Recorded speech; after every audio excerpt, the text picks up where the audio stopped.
കുറച്ച് question MCQ ആണ്. അപ്പൊ ഇതിനകത്ത് കുറെ ക്വസ്റ്റ്യൻസ് ഇങ്ങനെ റിപ്പീറ്റഡ് ആയിട്ട് വരുന്ന പോലെ തോന്നും.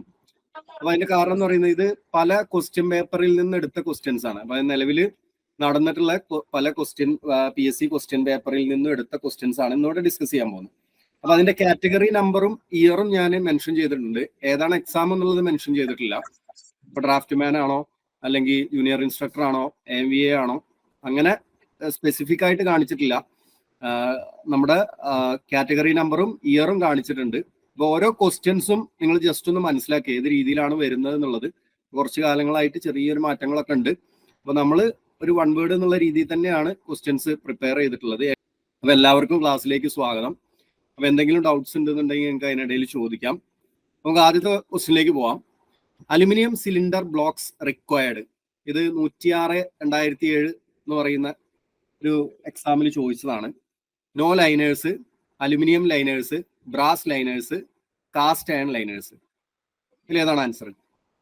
Cast iron liners. അതിൽ ആൻസർ വരുന്നത് കാസ്റ്റ് അയൺ ലൈനേഴ്സ് ആണ്. കാരണം അലുമിനിയം നമ്മൾ യൂസ് ചെയ്യുന്ന സമയത്ത് ഈ ലൈനർ ആയിട്ട്, അപ്പൊ ലൈനർ എന്ന് പറയുമ്പോൾ നമുക്കറിയാം ഈ ഒരു ഭാഗം ഇവിടെ വേറൊരു കളറിൽ നമുക്ക് ഇങ്ങനെ കാണുന്ന ഈ ഒരു പോർഷനാണ് ലൈനർ എന്ന് പറയുന്നത്. അപ്പൊ ഈ ലൈനർ നമുക്ക് തേയ്മാനം വന്നു കഴിഞ്ഞാൽ അത് മാറ്റാം, പുതിയ ലൈനർ ഫിക്സ് ചെയ്യാം, അങ്ങനെയൊക്കെ പറ്റും. എന്തുകൊണ്ടാണ് നമ്മൾ ഈ ലൈനർ യൂസ് ചെയ്യുന്നത്? എന്തിനു വേണ്ടിയിട്ടാണ് ഈ ലൈനർ യൂസ് ചെയ്യുന്നത്? ലൈനർ മാത്രം മാറ്റി കളയാനായിട്ട്.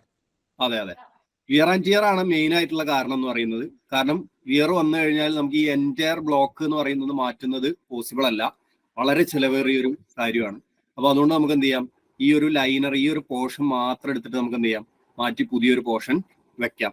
അപ്പൊ ഏറ്റവും സിമ്പിൾ ആയിട്ടുള്ള ഒരു പ്രോസസ്സാണ്. അപ്പൊ അതുകൊണ്ടാണ് ലൈനേഴ്സ് സാധാരണ ഉപയോഗിക്കുന്നത്. സോ ഇതൊരു PSC ക്വസ്റ്റ്യൻ ആണ്. 106/2007 അതാണ് ചോദിച്ച ക്വസ്റ്റ്യൻ. അപ്പൊ അതൊന്ന് നോട്ട് ചെയ്ത് വെക്കുക. ഇതിൽ ഈ ഒരു ആൻസർ നോട്ട് ചെയ്യുന്നതിന്റെ കൂടെ തന്നെ ഈ ഒരു ഓപ്ഷൻസ് ജസ്റ്റ് ഒന്ന് നോട്ട് ചെയ്ത് വെക്കുക. ചിലപ്പോൾ ഓപ്ഷൻസ് വഴിയാണ് നമുക്ക് തെറ്റുകൾ സംഭവിക്കുക. നമ്മൾ ഭയങ്കര സിമ്പിൾ ആണെന്ന് വിചാരിച്ച് പോകുന്ന സാധനം ചിലപ്പോൾ വളരെ സിമ്പിൾ ആയിട്ട് തെറ്റി നമ്മളിങ്ങോട്ട് ഇറങ്ങിപ്പോരും. അപ്പൊ അങ്ങനെയുള്ള കാര്യങ്ങൾ ഉണ്ടാവാറുണ്ട്. അപ്പൊ അതുകൊണ്ട് ഓപ്ഷൻസ് നല്ല രീതിയിൽ തന്നെ നോക്കി മനസ്സിലാക്കുക. ഒരു ക്വസ്റ്റ്യനും സിമ്പിൾ ആണെന്ന് വിചാരിക്കരുത്. അതിന്റെ ആ ഒരു ഇമ്പോർട്ടൻസ് കണ്ട് തന്നെ ഓരോ സിമ്പിൾ ക്വസ്റ്റ്യൻസും എന്ത് ചെയ്യണം, വളരെ വ്യക്തമായിട്ട് തന്നെ മനസ്സിലാക്കിയിട്ടുണ്ടായിരിക്കണം. അടുത്തൊരു ക്വസ്റ്റ്യൻ ആണ്. Cylinder block top is covered with cylinder liner, crank shaft, piston, cylinder head.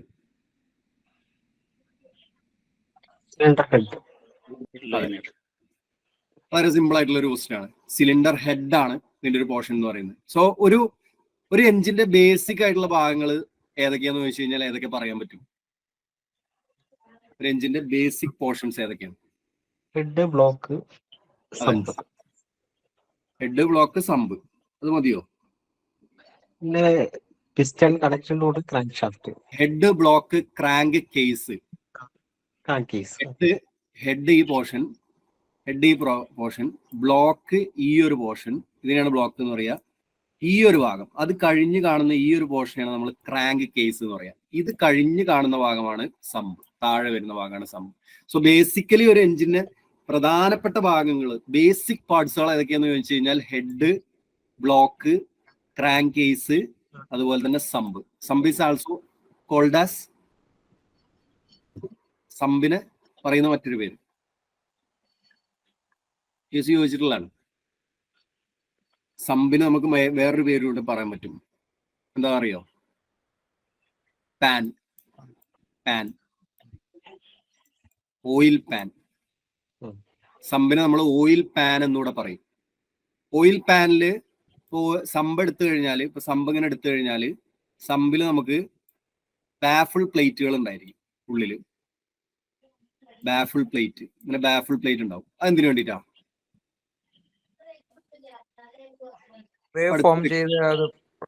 എന്താണ് അതിനൊരു കറക്റ്റ് ഒരു വേർഡ് പറയും. ഡിഫ്ലക്ഷൻ അല്ല. അടുത്തൊരു അതിലൊരു ഓപ്ഷനിൽ വന്നത് വേറൊരു രീതിയിലായിരുന്നു. എന്താ ഓർമ്മ ഉണ്ടോ?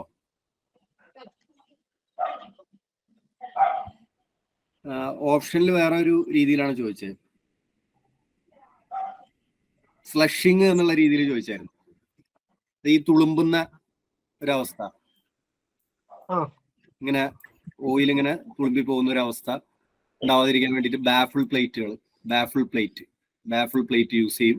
പിന്നെ ഈ ബാഫിൾ പ്ലേറ്റിന്റെ അടിഭാഗത്ത് ഇങ്ങനെ ഹോൾ ഉണ്ടായിരിക്കും, കാരണം ഒരേ ലെവലിൽ ഓയിൽ നിൽക്കാൻ വേണ്ടിയിട്ട് ഹോൾ ഉണ്ടായിരിക്കും. സോ ബേസിക് പാർട്സിൽ വരുന്ന ഒരു ഭാഗമാണ് സിലിണ്ടർ ഹെഡ് എന്ന് പറയുന്നത്. സിലിണ്ടർ ഹെഡിൽ എന്തൊക്കെ വരാറുണ്ട്? സിലിണ്ടർ ഹെഡിൽ എന്തൊക്കെ വരാറുണ്ട്? അതെ, വാൽവ് മെക്കാനിസം വരാറുണ്ട് അല്ലെ, വാൽവ്സ് വരാറുണ്ട്. അപ്പൊ അത് ഏത് തരം വാൽവ് മെക്കാനിസം ആകുമ്പോഴാണ് സിലിണ്ടർ ഹെഡിൽ വരിക? അതെ, ഓവർ ഹെഡ് വാൽവ് മെക്കാനിസം ആകുമ്പോഴാണ് സിലിണ്ടർ ഹെഡിൽ വരിക. അപ്പൊ വാൽവ് ഈ രീതിയിൽ നിൽക്കും, ഇങ്ങനെ നിൽക്കും, അതിന്റെ മേലെ ഇങ്ങനെ നിൽക്കും. ഇതിന്റെ മേലെ വാൽവ് സ്പ്രിങ് വരും, ലോക്ക് നെറ്റ് വരും, ഇവിടെ വാൽവ് ലോക്ക് വരും. അപ്പൊ ഇതില് ഇങ്ങനെ ഒരു പോർഷൻ വരും മേലെ. ഇതിനെന്താ നമ്മൾ പറയാ? This is called rocker arm. Rocker arm കഴിഞ്ഞാൽ പിന്നെ ഇങ്ങനെ ഒരു പോർഷൻ വരും. എന്താ പറയാ? പുഷ് റോഡാണോ പുൾ റോഡാണോ? പുഷ് റോഡ് അല്ലെ. പിന്നെ താഴെ വരുന്നതോ? ടാപ്പറ്റ്. ഓക്കെ. അതിനുശേഷം ക്യാം വരും. അപ്പൊ ഈ ഒരു മെക്കാനിസം എന്ന് പറയുന്നത് ഹെഡിന്റെ ഭാഗത്തായിട്ട് വരും, ഹെഡിലേക്ക് വരും ഈ ഒരു മെക്കാനിസം. ഹെഡ് എന്ന് പറയുന്നത് കമ്പഷൻ ചേംബർ ഹെഡിൽ വരുന്നുണ്ടോ? കമ്പഷൻ ചേംബർ ഹെഡിൽ വരുമോ? CC കമ്പഷൻ ചേംബർ അതെ, ഇൻക്ലൂഡഡ് ആണ്. ഹെഡിന്റെ ഈ താഴ്ഭാഗം നോക്കി കഴിഞ്ഞാൽ അവിടെ ചെറിയൊരു പ്രൊജക്ഷൻ ഉണ്ടായിരിക്കും, ഒരു കുഴി പോലെ ഒരു ഭാഗം ഉണ്ടായിരിക്കും. അതിനെ നമ്മൾ കമ്പഷൻ ചേംബർ ആയിട്ടാണ് കൺസിഡർ ചെയ്യുക. അപ്പൊ കമ്പഷൻ ചേംബറിന്റെ ഒരു പോർഷൻ എന്ന് പറയുന്നത് ഹെഡിന്റെ അടിഭാഗത്ത് വരും. ഹെഡിന്റെയും ഈ ഒരു ബ്ലോക്കിന്റെ ഇടയിൽ വരുന്നതാണ് gasket. Gasket is used four ഇതിനു വേണ്ടിട്ട് ലീക്ക് പ്രൂഫ് ജോയിന്റ്. അതെ, ഇത് ലീക്ക് പ്രൂഫ് ജോയിന്റിന് വേണ്ടിയിട്ടാണ് ഗ്യാസ്കറ്റ് നിലവിൽ യൂസ് ചെയ്യുന്നത്. അപ്പൊ അത്രയും കാര്യങ്ങൾ ഇവിടെ ജസ്റ്റ് ഒന്ന് മനസ്സിലാക്കി വെക്കാം. ഓക്കെ, നമുക്ക് അടുത്ത ക്വസ്റ്റിനിലേക്ക് പോവാം. Cylinder block construction by mono block is preferred to individual cylinder construction because of compact engine size, easy manufacturing operation, better water sealed joint, all of the above. ഈ മോണോ ബ്ലോക്ക് ആയിട്ട് നമ്മൾ cylinder ബ്ലോക്കുകൾ നിർമ്മിക്കുന്നതിന്റെ ഉദ്ദേശം? അതെ, all of the above ആണ്. ഈ mono block എന്നുകൊണ്ട് ഉദ്ദേശിക്കുന്നത്, പല ആൾക്കാർക്ക് ഒരു സംശയം ഉണ്ടാവാറുണ്ട്. മോണോ ബ്ലോക്ക് പറയുമ്പോൾ അതിൽ തന്നെ ഈ ഒരു സമ്പും അതുപോലെ തന്നെ ഇതിന്റെ മേലെ വരുന്ന ഹെഡും വരുമെന്ന്. അങ്ങനെ വരില്ല കേട്ടോ. സമ്പും ഹെഡും വേറെ തന്നെ ആയിരിക്കും. മോണോ ബ്ലോക്ക് ആയിട്ട് വരല് ഈ ബ്ലോക്ക് പോർഷനും അതുപോലെ തന്നെ ഈ ക്രാങ്ക് കേസ് പോർഷനാണ്, ഇത്രയും ഭാഗം.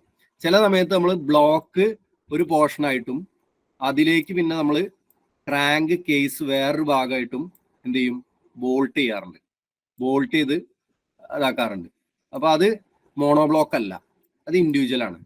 അപ്പൊ അങ്ങനെ വരുന്നതിനേക്കാൾ കുറച്ചും കൂടെ ബെറ്റർ ആയിട്ട് വരുന്നത് മോണോ ബ്ലോക്ക് കൺസ്ട്രക്ഷനാണ്.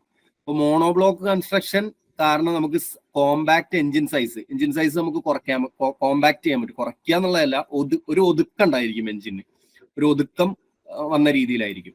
പിന്നെ അതുപോലെ തന്നെ ഈസി മാനുഫാക്ചറിങ് ഓപ്പറേഷൻ, അതായത് രണ്ട് പാർട്ടായിട്ടല്ല ഉണ്ടാക്കുന്നത്, ഒറ്റ പാർട്ടായിട്ടാണ്. അപ്പൊ അതുകൊണ്ട് തന്നെ അതിന്റെ മാനുഫാക്ചറിങ് ഈസി ആണെന്നാണ് പറയുന്നത്. ബെറ്റർ വാട്ടർ സീൽഡ് ജോയിന്റ്, കാരണം ഇതിലൂടെ എന്തുണ്ടായിരിക്കും, വാട്ടർ ജാക്കറ്റ് ഒരു കണക്ഷൻ ഇതിലൂടെ പോകുന്നുണ്ടായിരിക്കും. സോ ഓട്ടോമാറ്റിക്കലി ഇപ്പൊ നമുക്കിവിടെ നോക്കിയാൽ കാണാൻ പറ്റും കുറെ ഹോളുകൾ. അപ്പൊ അതിലൂടെ വാട്ടർ ഈ ബ്ലോക്കിലൂടെ കയറി താഴേക്ക് വന്ന് വീണ്ടും റീസർക്കുലേറ്റ് ചെയ്ത് പോകുന്നുണ്ട്. സോ ബ്ലോക്കും ക്രാങ്കേസും ഒരൊറ്റ കണക്ഷനിൽ വന്നു കഴിഞ്ഞാൽ അവിടെ നമുക്ക് നിലവിൽ ആ ഒരു ലീക്കേജ് എന്ന് പറയുന്ന ആ ഒരു പ്രശ്നം നിലവിൽ അവിടെ ഉണ്ടാവില്ല. സോ അതാണ്. അപ്പൊ മോണോ ബ്ലോക്ക് എന്ന് പറയുന്ന ഇത് ഇപ്പൊ അടുത്തൊരു എക്സാമിൽ ചോദിച്ചിട്ടുണ്ടായിരുന്നു. ഈ ഒരു ക്വസ്റ്റ്യൻ ഏതാന്നുള്ള ഓർമ്മ കിട്ടുന്നില്ല. ഈ മോണോ ബ്ലോക്ക് എന്ന് പറയുമ്പോൾ ക്രാങ്ക് കേസും അതുപോലെ തന്നെ ഈ ഒരു ബ്ലോക്കും കൂടെ ഒരുമിച്ച് വരുന്ന ആ ഒരു കൺസ്ട്രക്ഷനെ പറയുന്നതാണ്. സോ അതുവഴി ഉണ്ടാവുന്ന കുറച്ച് അഡ്വാൻറ്റേജസ് ആണ് ഈ ഒരു 3 പോയിന്റ്സുകൾ. സോ ആ 3 പോയിന്റ്സ് ശരിയായ രീതിയിൽ മനസ്സിലാക്കി വെക്കുക. ചിലപ്പോൾ അതൊരു സ്റ്റേറ്റ്മെന്റ് ഒക്കെ ഉള്ള രീതിയിലൊക്കെ അങ്ങോട്ടും ഇങ്ങോട്ടൊക്കെ തിരിച്ചു മറിച്ചൊക്കെ ചോദിക്കാൻ സാധ്യതകളുണ്ട് കൺസ്ട്രക്ഷന്റെ ഭാഗത്ത് നിന്ന്. അടുത്തൊരു ക്വസ്റ്റ്യൻ ആണ്, the materials used for cylinder block are cast iron and steel, cast iron and aluminium, steel and aluminium alloy, brass and steel. Cast iron and aluminium alloy. അതെ, അലോയി ആണ് കാസ്റ്റ് അയണും അതുപോലെ തന്നെ അലുമിനിയത്തിന്റെ അലോയി ആണ്. അപ്പൊ ഇതില് ഒരു ചോദ്യം ചോദിക്കണ്ടേ, കാസ്റ്റ് അയണിന്റെ മെൽറ്റിംഗ് പോയിന്റ് എത്രയാണ്? കാസ്റ്റ് അയണിന്റെ മെൽറ്റിംഗ് പോയിന്റ് എത്ര അറിയോ? 1200. അതെ 1204 അല്ലെ? അലുമിനിയത്തിന്റെ എത്രയാ? 900 അല്ല, 800 ആണ്. 800 അല്ല അലുമിനിയത്തിന്റെ സാധാരണ ചോദിക്കുന്ന ക്വസ്റ്റ്യൻ. കോപ്പറിന്റെ ചോദിക്കാറുണ്ട്, കാസ്റ്റ് അയൺ ചോദിക്കാറുണ്ട്, അലുമിനിയം ചോദിക്കാറുണ്ട്, ഇടയ്ക്കിടയ്ക്ക് കയറി വരുന്ന ക്വസ്റ്റ്യൻസാ. അലുമിനിയത്തിന്റെ 660 അല്ലെങ്കിൽ 599 അല്ല 659 ഡിഗ്രി സെൽഷ്യസ് ഇങ്ങനെ ചോദിക്കാറുണ്ട്. അതുപോലെ തന്നെ 660 ഈ രണ്ടും വരാറുണ്ട്. ഈ രണ്ട് ഓപ്ഷനും BSc വരാറുണ്ട്. മുമ്പ് എക്സാം എഴുതിയ ആൾക്കാർക്ക് അറിയുണ്ടാവും. ഈ രണ്ടും ചോദിച്ചിട്ടുള്ളതാണ്. ഒന്നെങ്കിൽ 660 ഡിഗ്രി സെൽഷ്യസ് എന്നുള്ള രീതിയിൽ ചോദിക്കും, ഒന്നെങ്കിൽ 659 എന്നുള്ള ഒരു ഡിഗ്രി കുറഞ്ഞിട്ട് ഉള്ള രീതിയിൽ ചോദിക്കാറുണ്ട്. അതുപോലെ തന്നെ കോപ്പറിന്റെ എത്രയാ? കോപ്പർ ഒരുപാട് എക്സാമിൽ ചോദിച്ചിട്ടുള്ള ക്വസ്റ്റ്യനാണ്. നിങ്ങൾ പ്രീവിയസ് ക്വസ്റ്റ്യൻ പേപ്പർ എടുത്ത് നോക്കിയാൽ മതി. പല ടെക്നിക്കൽ BScയിലും ഒരുപാട് തവണ ചോദിച്ചിട്ടുള്ള ഒരു ക്വസ്റ്റ്യനാണ് കോപ്പർ. 1083 ആയിട്ടാണ് സാധാരണ PSc പറയാറുള്ളത്. നമ്മൾ ഗൂഗിളൊക്കെ ചെയ്ത് നോക്കി കഴിഞ്ഞാൽ നമുക്ക് 1085 കാണാൻ പറ്റും, 85 ഡിഗ്രി എന്നുള്ള രീതിയിൽ. PScയിൽ 1083 ഡിഗ്രി സെൽഷ്യസ് എന്ന് പറഞ്ഞിട്ട് വരാറുണ്ട്, ക്വസ്റ്റ്യൻസ് വരാറുണ്ട്. സോ ഇത് മെറ്റീരിയൽ പഠിക്കുന്നതിന്റെ കൂടെ തന്നെ മെറ്റീരിയലിന്റെ അതിന്റെ മെൽറ്റിംഗ് പോയിന്റും ഒക്കെ ഒന്ന് പഠിച്ചു വെക്കുന്നത് നല്ലതാണ്. കാരണം ചിലപ്പോൾ നമ്മൾ അതിൽ സ്റ്റക്ക് ചെയ്തു പോകും. കാരണം സിമ്പിൾ ആയിരിക്കും, പക്ഷെ നമ്മൾ ചിലപ്പോൾ നമുക്ക് ഭയങ്കര പിന്നെ നിരാശ വരും എക്സാം ഹാളിൽ നിന്ന് ഇറങ്ങുന്ന സമയത്ത്. അതൊന്ന് നോക്കിയാൽ മതിയായിരുന്നു എന്നുള്ളൊരു അവസ്ഥ പല സമയത്തും ഉണ്ടാവാറുണ്ട്. അപ്പൊ നേരെ ഇത് പഠിച്ചു വെക്കുന്നതിന്റെ കൂടെ തന്നെ മറ്റു മെറ്റീരിയലിന്റെ ഒക്കെ ഒരു മെൽറ്റിംഗ് പോയിന്റുകൾ ഒന്ന് ചാർട്ട് ചെയ്യേ, അത് ജസ്റ്റ് ഒന്ന് ഒട്ടിച്ചു വെക്കുക, ഒരു ചുമരിലൊക്കെ ഒന്ന് ഒട്ടിച്ചു വെച്ചിട്ട് എല്ലാ ദിവസവും ജസ്റ്റ് ഒന്ന് നോക്കുകയൊക്കെ ചെയ്താൽ മതി. കാരണം ഇങ്ങനെ തന്നെ ഇപ്പൊ 660, 670, 690 അങ്ങനെയൊക്കെ ഒരു 4 ഓപ്ഷൻ വന്നു കഴിഞ്ഞാൽ തന്നെ നമുക്ക് ടോട്ടലി കൺഫ്യൂഷൻ ആയി പോകും ഈ സാധനം. അതുപോലെ തന്നെ ഈ 1083 ഉള്ളത് 1063, 53 എന്നൊക്കെ പറഞ്ഞ് ചോദിച്ചു കഴിഞ്ഞാൽ നമുക്ക് പെട്ടെന്ന് കൺഫ്യൂഷൻ വരും. നമുക്ക് പിന്നെ ടെൻഷനായി പോകും ഏതാണ് കറക്റ്റ്. അപ്പൊ എല്ലാ ദിവസവും ജസ്റ്റ് ഒന്ന് നോക്കുന്നത് നന്നായിരിക്കും. ഒന്ന് ചെറിയൊരു ചാർട്ട് ചെയ്തിട്ട് ജസ്റ്റ് ഒന്ന് ഒട്ടിച്ച് വെച്ച് നോക്കിയാൽ മതി. ഇവിടെ പറയുന്നുണ്ട്, cylinder blocks R normally made of caste iron or aluminium. ഇത് രണ്ടുമാണ് സാധാരണ നമ്മൾ യൂസ് ചെയ്യുന്നത്. അലുമിനിയം യൂസ് ചെയ്യുന്ന സമയത്ത് അതിന്റെ വെയിറ്റ് എന്ന് പറയുന്നത് വളരെ കുറയും. ആ സമയത്ത് നമ്മൾ എന്ത് ചെയ്യും, അതിന്റെ വിയർ ആൻഡ് ടിയർ ഒക്കെ ഒഴിവാക്കാൻ വേണ്ടിയിട്ട് നമ്മൾ കാസ്റ്റ് അയണിന്റെ ലൈനറുകളും യൂസ് ചെയ്യാറുണ്ട്. അതേ സമയത്ത് സ്ട്രെങ്ത്തിന്റെ കേസിലൊന്നും യാതൊരു വിഷയങ്ങളും വരില്ല, അത്യാവശ്യം സ്ട്രെങ്ത് ഒക്കെ ഉണ്ടായിരിക്കും. അടുത്ത ക്വസ്റ്റ്യനിലേക്ക് പോവാം. The cylinder block of heavy engine is made of high carbon steel, nickel or chrome steel, cast iron, medium carbon steel. ഹെവിയുടെ കേസിൽ വന്നു കഴിഞ്ഞാൽ, ഹെവി എഞ്ചിന്റെ കേസിൽ വന്നു കഴിഞ്ഞാൽ ഒന്നും നോക്കണ്ട, കാസ്റ്റ് അയൺ തന്നെയാണ്. സാധാരണ കാസ്റ്റ് അയൺ തന്നെയാണ് യൂസ് ചെയ്യാറുള്ളത്. Most engine cylinder walls are designed with cast iron as it has lower wearing qualities. Cast അയണിന് നമ്മൾ ഈ ലെയ്ത്ത് ഒക്കെ എടുത്തു കഴിഞ്ഞാൽ അതിന്റെ ബെഡൊക്കെ കാസ്റ്റ് അയൺ ഉണ്ടായിരിക്കും. അതിന്റെ കാരണം എന്താ? ലെയ്ത്ത് ബെഡൊക്കെ നോക്കി കഴിഞ്ഞാൽ വേർ ആൻഡ് ടയർ കുറവാ ഇതാവും. വേറെ പ്രത്യേകിച്ച് എന്തെങ്കിലും ഉണ്ടോ ലെയ്ത്തിന്റെ ഒക്കെ ബെഡ് നോക്കി കഴിഞ്ഞാല്? ഇതിനൊരു ഗുഡ് ഷോക്ക് അബ്സോർബിങ് കപ്പാസിറ്റി ഉണ്ട് അല്ലേ? കാരണം കാസ്റ്റ് അയൺ എന്ന് പറഞ്ഞു കഴിഞ്ഞാൽ ബ്രിട്ടിലാണോ വെച്ച് കഴിഞ്ഞാൽ കാസ്റ്റ് അയൺ ബ്രിട്ടിലാണ്, പെട്ടെന്ന് പൊട്ടിപ്പോകും. പക്ഷെ അതിനെന്ത് ചെയ്യാൻ പറ്റും, ഭയങ്കരമായിട്ട് അതിന് ഇപ്പൊ അതിന്റെ മേലെ നമ്മളൊരു 100 സിമെന്റ് ചാക്ക് കൊണ്ടുപോയി ഇട്ടാലും അത് പൊട്ടൂല. കാരണം അതിന് ആ സ്ട്രെങ്ത് ഉണ്ട്, അത് പിടിച്ചു നിർത്താനുള്ള സ്ട്രെങ്ത് ഉണ്ട്. അതുപോലെ തന്നെ ഗ്രാഫൈറ്റ് ഫോം ചെയ്യുന്നതുകൊണ്ട് തന്നെ അതിന് എന്തിനുണ്ട് കപ്പാസിറ്റി ഉണ്ട്, ഒരു സെൽഫ് ലൂബ്രിക്കേഷൻ ഉള്ള കപ്പാസിറ്റി ഉണ്ടാവും അല്ലേ? അതറിയില്ലേ? അതെ അതെ അതെ. ഇതിന്റെ കേസിലൊക്കെ പഠിച്ചിട്ടുണ്ടായിരിക്കണം. നമ്മൾ ഡീറ്റെയിൽ ആയിട്ട് അതിലേക്ക് പോകുന്നില്ല, ജസ്റ്റ് ഓരോ പോയിന്റ് പറഞ്ഞിങ്ങനെ പോകണമെന്നുള്ളൂ. നിങ്ങൾ ജസ്റ്റ് ഒന്ന് എന്തെങ്കിലും ഇത് സംശയങ്ങൾ ഉണ്ടെന്നുണ്ടെങ്കിൽ ഈ പോയിന്റ് വെച്ചിട്ട് നിങ്ങൾ പിന്നീട് എന്ത് ചെയ്യുക, റെഫർ ചെയ്ത് പഠിക്കുക. അപ്പൊ കാസ്റ്റ് അയണിന് അങ്ങനെയുള്ള കപ്പാസിറ്റികൾ ഉണ്ട്. അപ്പൊ അതുകൊണ്ടാണ് കാസ്റ്റ് അയൺ കൂടുതലായിട്ട് നമ്മൾ എഡ്ജിന്റെ കേസിലൊക്കെ ഉപയോഗിക്കുന്നത്. അപ്പൊ അതിൽ വിയർ ആൻഡ് ടിയർ എന്നുള്ള ഒരൊറ്റ പോയിന്റിൽ സ്റ്റക്ക് ചെയ്ത് നിൽക്കരുത്, ബാക്കിയുള്ള പോയിന്റ്സുകളും. അപ്പൊ കാസ്റ്റ് അയൺ എന്ന് പറയുന്ന ആ ഒരു മെറ്റീരിയലിനെ കുറിച്ച് ഡീറ്റെയിൽ ആയിട്ട് പഠിക്കുമ്പോൾ നിങ്ങൾക്ക് അതിലേക്ക് പോകാൻ പറ്റും. അപ്പൊ അങ്ങനെ ഒന്ന് പഠിച്ചെടുക്കാൻ ശ്രമിക്കണം. അത് ഒരു വട്ടം വായിച്ചു നോക്കുക അല്ലെങ്കിൽ എഴുതി നോക്കിയാൽ പോരാ, ഒരു 10ഓ 15ഓ പ്രാവശ്യം അതിങ്ങനെ റിപ്പീറ്റ് ചെയ്ത് നോക്കേണ്ടി വരും. അപ്പോഴേ അത് പഠിക്കുള്ളൂ. ഇപ്പൊ ഡീറ്റെയിൽ ആയിട്ട് ഞാൻ പറഞ്ഞാലും അത് നിങ്ങളത് മറന്നുപോകും. നിങ്ങൾ തന്നെ എഴുതി എന്ത് ചെയ്യണം, അത് ശ്രമിക്കണം. അത് അപ്പൊ അടുത്ത ക്വസ്റ്റ്യനിലേക്ക് പോവാം. Warpage of machined faces of cylinder block and cylinder head can be checked with. 2015 ചോദിച്ചാണ്.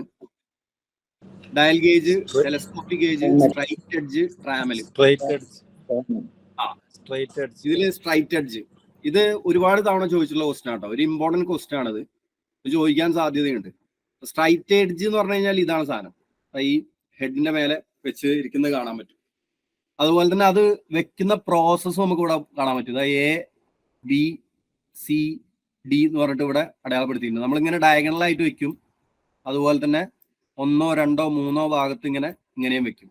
അതായത് ഇങ്ങനെ ഹെഡ് ഇങ്ങനെ കൺസിഡർ ചെയ്ത് കഴിഞ്ഞാൽ നമുക്ക് ഇങ്ങനെ ഡയഗണലായിട്ട് വെക്കാം, നോക്കാം. പിന്നെ ഇങ്ങനെ 1, 2, 3 അത് എഞ്ചിന്റെ according to the size of the engine. ഇപ്പോൾ 6 സിലിണ്ടർ ഉള്ള എഞ്ചിൻ ആണെന്നുണ്ടെങ്കിൽ ഒരുപാട് സ്ഥലത്ത് ഇങ്ങനെ വെച്ച് നോക്കും. അപ്പൊ ഇതിനിടയിൽ എന്ത് ചെയ്യും, ഇതിനിടയിൽ ഒരു ടൂൾ യൂസ് ചെയ്യുന്നുണ്ട്. ഇതെന്താണ്? Measuring tool. അതെന്താണ്? ഫീലർ ഗേജ് യൂസ് ചെയ്യുന്നുണ്ട്. അപ്പൊ ഫീലർ ഗേജ് പറയുമ്പോൾ ബ്ലേഡുകൾ പോലെ കുറെ ഇങ്ങനെ ബ്ലേഡ്സ് ഉണ്ടായിരിക്കും ബ്ലേഡിന്റെ കനത്തിൽ, പല കനത്തിലായിട്ട്. അപ്പൊ അത് നമുക്ക് ഇതിനിടയിലൂടെ ഇങ്ങനെ കടത്തി വിട്ട് നോക്കി കഴിഞ്ഞാൽ അധികം ടൈറ്റ് ആവാനും പാടില്ല, എന്നാൽ അധികം ലൂസ് ആവാനും പാടില്ല. ആ രീതിയിൽ ഇങ്ങനെ കയറി ഇറങ്ങി കഴിഞ്ഞാൽ നമുക്ക് എന്ത് ചെയ്യാം, ആ ഒരു ക്ലിയറൻസ് ആണ് അതിനിടയിൽ വരുന്നത് എന്നുള്ളത് മനസ്സിലാക്കാൻ സാധിക്കും. അപ്പൊ അങ്ങനെയാണ് ആ ഒരു വാർപ്പേജ് എന്ന് പറയുന്ന, ആ ഫേസിൽ വരുന്ന ആ ഒരു വാർപ്പേജ് എന്ന് പറയുന്നത് നമ്മൾ കണക്കാക്കുന്നത്. അപ്പൊ ഇത് നിലവിൽ പല പ്രാവശ്യം ചോദിച്ചിട്ടുള്ള ഒരു ക്വസ്റ്റ്യൻ ആണ്. സോ അതൊന്ന് മനസ്സിലാക്കി വെക്കുക. സ്ട്രൈറ്റ് എഡ്ജ് എന്ന് പറയുന്ന സാധനമാണ് അതിന് വേണ്ടിയിട്ട് യൂസ് ചെയ്യുന്നത്, ആ ഒരു ടൂളിന്റെ പേരാണ്. Using a good straight edge and feeler gauge check both cylinder head and block for warpage and flatness. ഈ ഒരു രീതിയിലും ചോദിക്കാറുണ്ട്. ഫ്ലാറ്റ്നെസ് ചെക്ക് ചെയ്യാൻ ഏത് ടൂളാണ് യൂസ് ചെയ്യാറുള്ളത് എന്നുള്ള രീതിയിലും ചോദിക്കാറുണ്ട്. ഫ്ലാറ്റ്നെസ് ചെക്ക് ചെയ്യാൻ അപ്പോഴും സ്ട്രൈറ്റ് എഡ്ജ് എന്നുള്ള ഉത്തരം തന്നെയാണ് വരിക. അപ്പൊ അത് ജസ്റ്റ് ഒന്ന് മനസ്സിലാക്കി വെക്കാം. നമുക്ക് അടുത്ത ക്വസ്റ്റ്യനിലേക്ക് പോവാം. What material is plating on bore of aluminium alloy cylinder blocks to obtain a wear resistant surface? Chromium, silicon, aluminium. ഏതാണ്? അതെ, ക്രോമിയാണ് നമ്മൾ വിയർ റെസിസ്റ്റൻസിന്, തേയ്മാനം കുറയ്ക്കാൻ വേണ്ടിയിട്ട് നമ്മൾ യൂസ് ചെയ്യാറുള്ളത് ക്രോമിയം പ്ലേറ്റിംഗ് ആണ് ചെയ്യാറുള്ളത്. അപ്പോൾ ഈ ഒരു പോർഷനിൽ നമ്മൾ ഈ ബോർ എന്ന് പറയുന്നത് inner diameter of A cylinder എന്ന് പറയും. ഈ ഒരു ഇതിൽ നമ്മൾ ക്രോമിയം പ്ലേറ്റിംഗ് നടത്തും. അത് ചില സമയത്ത് നമ്മൾ അലുമിനിയത്തിന്റെ കേസിലാണെങ്കിലും നമ്മൾ ചെയ്യാറുണ്ട്. ഇനിയിപ്പോ കാസ്റ്റ് അയണിന്റെ ലൈനർ വെച്ച് കഴിഞ്ഞാലും നമ്മൾ ചെയ്യാറുണ്ട്. ക്രോമിയം പ്ലേറ്റിംഗ് എപ്പോഴും ചെയ്യുന്നത് നല്ലതാണ്. അപ്പൊ ക്രോമിയം പ്ലേറ്റിംഗ് ചെയ്യുന്നതിലൂടെ വിയർ റെസിസ്റ്റൻസ് എന്ന് പറയുന്ന ആ ഒരു പ്രോപ്പർട്ടി നമുക്ക് വളരെ നല്ല രീതിയിൽ കൂട്ടിയെടുക്കാൻ സാധിക്കും. പല സ്ഥലങ്ങളിലും ചെയ്യാറുണ്ട്, എഞ്ചിനിലും നമ്മളത് ചെയ്യുന്നുണ്ട്. ഓക്കെ, അപ്പൊ അടുത്ത ക്വസ്റ്റ്യനിലേക്ക് പോവാം. 8ാമത്തെ question. Cylinder block construction by mono block is preferred to individual engine construction because of. ഇത് നമ്മൾ നേരത്തെ കണ്ട ക്വസ്റ്റ്യനിൽ നിന്ന് ചെറിയൊരു വ്യത്യാസമുള്ള ഒരു ക്വസ്റ്റ്യൻ ആണ്. മറ്റൊരു ക്വസ്റ്റ്യൻ 2016 അതാണ് കോമ്പാക്ട് എഞ്ചിൻ സൈസ്. ആ ഓപ്ഷനിൽ അത് വന്നിട്ടുണ്ടായിരുന്നു. സ്റ്റിഫ് ആൻഡ് കമ്പൈൻഡ് സ്ട്രക്ചർ, ഈ പോയിന്റുകളാണ് ശ്രദ്ധിക്കേണ്ടത്. ഈസി മാനുഫാക്ചറിങ് ഓഫ് ഓപ്പറേഷൻ, അതില് എക്സ്ട്രാ വന്നത് ഈ ഒരു പോയിന്റാണ്, B. Stiff and combined structure. അവിടെ പറഞ്ഞ പോയിന്റ് എന്തായിരുന്നു കഴിഞ്ഞ ക്വസ്റ്റ്യനിൽ? ഏതാ ഓർമ്മ ഉണ്ടാവും? Water Jack. ലീക്ക്. അതെ. അപ്പൊ അതിൽ നിന്ന് നമുക്ക് 4 പോയിന്റ് കിട്ടി. ലീക്ക് പ്രൂഫ് ആയിരുന്നു എന്ന് പറഞ്ഞായിരുന്നു. പിന്നെ പറഞ്ഞ പോയിന്റുകൾ ഇത് തന്നെയാണ്. കോമ്പാക്ട്, എഞ്ചിൻ സൈസ് കോമ്പാക്ട് ആക്കാൻ പറ്റും, അതുപോലെ തന്നെ ഈസി മാനുഫാക്ചറിങ് ആണ്. അപ്പൊ ഈ രീതിയിൽ ചിലപ്പോൾ അങ്ങനെ ക്വസ്റ്റ്യൻസ് ചെറിയ മാറ്റമുള്ളൂ. പക്ഷെ ഇത് നമുക്ക് എന്താ വെച്ച് കഴിഞ്ഞാൽ ആ 2 ക്വസ്റ്റ്യനും കൂടി നോക്കി കഴിഞ്ഞാൽ നമുക്ക് 4 പോയിന്റ് കിട്ടും. അതാണ് ഇവിടുത്തെ പോയിന്റ് എന്ന് പറയുന്നത്. ക്വസ്റ്റ്യൻ കയറ്റിടാൻ തന്നെ കാരണം അതുകൊണ്ടാണ്. അപ്പൊ നമ്മൾ ഇത് ഒരേ ക്വസ്റ്റ്യൻ അല്ലേ എന്ന് വിചാരിച്ചിട്ട് ചിലപ്പോൾ നമ്മൾ അങ്ങോട്ട് ഒഴിവാക്കി വിടും. അങ്ങനെ വരുമ്പോൾ എന്താ പ്രശ്നം വെച്ച് കഴിഞ്ഞാൽ ഈ ഇങ്ങനെ കിടക്കുന്ന ഓപ്ഷൻ ചിലപ്പോൾ നമ്മൾ ശ്രദ്ധിച്ചു എന്ന് വരില്ല. അത് നമുക്ക് പണി തരും. അതുണ്ടാവുക. അപ്പോൾ ഈ 2 ക്വസ്റ്റ്യനിൽ നിന്ന് നമുക്ക് കിട്ടുന്നത് 4 പോയിന്റുകളാണ്. Compact engine size, stiff and combined structure, easy manufacturing operation, അതുപോലെ തന്നെ മറ്റേ ക്വസ്റ്റ്യനിൽ പറഞ്ഞ ലീക്ക് പ്രൂഫ് എന്ന് പറയുന്ന ആ ഒരു പോയിന്റും. അപ്പൊ ആ രീതിയിലൊന്ന് മനസ്സിലാക്കുക. അടുത്ത aluminium cylinder block requires aluminium liners, cast iron liners, brass liners, no liners. ഇത് നേരത്തെ ചോദിച്ചതേ ക്വസ്റ്റ്യന്റെ മറ്റൊരു വേർഷനാണ്. ഇതിൽ കാസ്റ്റ് അയൺ ലൈനേഴ്സ്. അപ്പൊ കാസ്റ്റ് അയൺ ലൈനേഴ്സ് വരുന്ന സമയത്ത് കുറച്ച് പോയിന്റ്സുകൾ ജസ്റ്റ് ഒന്ന് മനസ്സിലാക്കുക. The most widely used material for cylinder liner of light weight aluminium alloy engines block is cast iron. Aluminium വരുന്ന സമയത്ത് നമ്മൾ ആ കാസ്റ്റ് അയൺ യൂസ് ചെയ്യും. The reason that cast iron is used for the liners: low cost, high wear resistance, high elevated temperature strength, അതുപോലെ തന്നെ high melting temperature. ഇതൊക്കെ കൊണ്ടാണ് cast iron എന്ന് പറയുന്നത് നമ്മൾ നിലവിൽ ഒരു ലൈനറായിട്ട് യൂസ് ചെയ്യാനുള്ള കാരണം. അത് ഈ പോയിന്റ്സുകൾ ജസ്റ്റ് ഒന്ന് നോട്ട് ചെയ്യുക. ഈ ക്വസ്റ്റ്യൻ നിലവിൽ നേരത്തെ പറഞ്ഞ ക്വസ്റ്റ്യൻ തന്നെയാണ്. അപ്പൊ അതിൽ നിന്ന് വ്യത്യസ്തമായിട്ട് നമുക്ക് ഈ പോയിന്റുകളാണ് പ്രധാനം ഇവിടെ. അപ്പൊ ഈ പോയിന്റ്സുകൾ എന്ത് ചെയ്യുക, ഒന്ന് ശ്രദ്ധിക്കുക. അടുത്തൊരു question: the fins at the top of motorcycle engine cylinder are larger than those of at the bottom. MVA 2004 ചോദിച്ച ക്വസ്റ്റ്യനാണ്. Option b. ഏതാണ്? Option b. ഗോസ് അപ്പ് ഇതല്ല. Top of the engine is the hottest part. ഇതാണ് അതിന്റെ answer എന്ന് പറയുന്നത്. കാരണം ഇവിടെയാണ് കമ്പഷൻ നടക്കുക. കമ്പഷൻ പ്രോസസ്സ് ഇവിടെയാണ് നടക്കുക. ബ്ലാസ്റ്റിംഗ് എന്ന് പറയുന്നത് ഇവിടെ നടക്കുക. സോ ഓട്ടോമാറ്റിക്കലി ഇവിടെ ആയിരിക്കും ഹീറ്റ് എന്ന് പറയുന്നത് കൂടുതലായിട്ട് വരുന്ന സ്ഥലം എന്ന് പറയും. അപ്പൊ അതുകൊണ്ട് തന്നെ ഈ ഭാഗത്തുള്ള ഫിൻസുകൾ കുറച്ച് നീളം കൂട്ടി കൊടുക്കുന്നുണ്ടായിരിക്കും. സോ ഫിൻസുകൾ കൊടുക്കുന്നതിന്റെ ഉദ്ദേശം എന്ന് പറയുന്നത് എന്താണ്? ഫിൻസ് എന്തിനു വേണ്ടിയിട്ടാണ്? ഏരിയ കൂട്ടാൻ വേണ്ടിയിട്ട്. അതെ, ഏരിയ കൂട്ടാൻ വേണ്ടിയിട്ടാണ് ഫിൻസ്. ഏരിയ കൂട്ടുക എന്നുള്ളതാണ് ഫിൻസ്. അപ്പൊ കൂടുതൽ ഏരിയ കിട്ടുമ്പോൾ ഹീറ്റിന് കൂടുതൽ ദൂരം ട്രാവൽ ചെയ്യാൻ സാധിക്കും. അതുവഴി എന്ത് ചെയ്യാൻ പറ്റും? എയർ വന്നിട്ട് എയറിന് ഹീറ്റിനെ എടുത്ത് അങ്ങോട്ട് അറ്റ്മോസ്ഫിയറിലേക്ക് ഡിസിപ്പേറ്റ് ചെയ്ത് കൊണ്ടുപോകാനും സാധിക്കും. അപ്പോൾ ഫിൻസുകൾ എന്ന് പറയുന്നത് ടോപ്പ് പോർഷൻ നോക്കിക്കഴിഞ്ഞാൽ അവിടെ കൂടുതലായിട്ട് ലാർജറായിട്ട് വരും. താഴത്തേക്ക് വരുന്നതിനനുസരിച്ച് ഫിൻസുകളുടെ ആ ഒരു ഇങ്ങനെ കുറഞ്ഞു വരും. അതിന്റെ കാരണം എന്ന് പറയുന്നത് ടോപ്പ് പോർഷൻ എന്ന് പറയുന്നത് ഹോട്ടസ്റ്റ് പോർഷൻ ആണ് എന്നുള്ളതാണ്.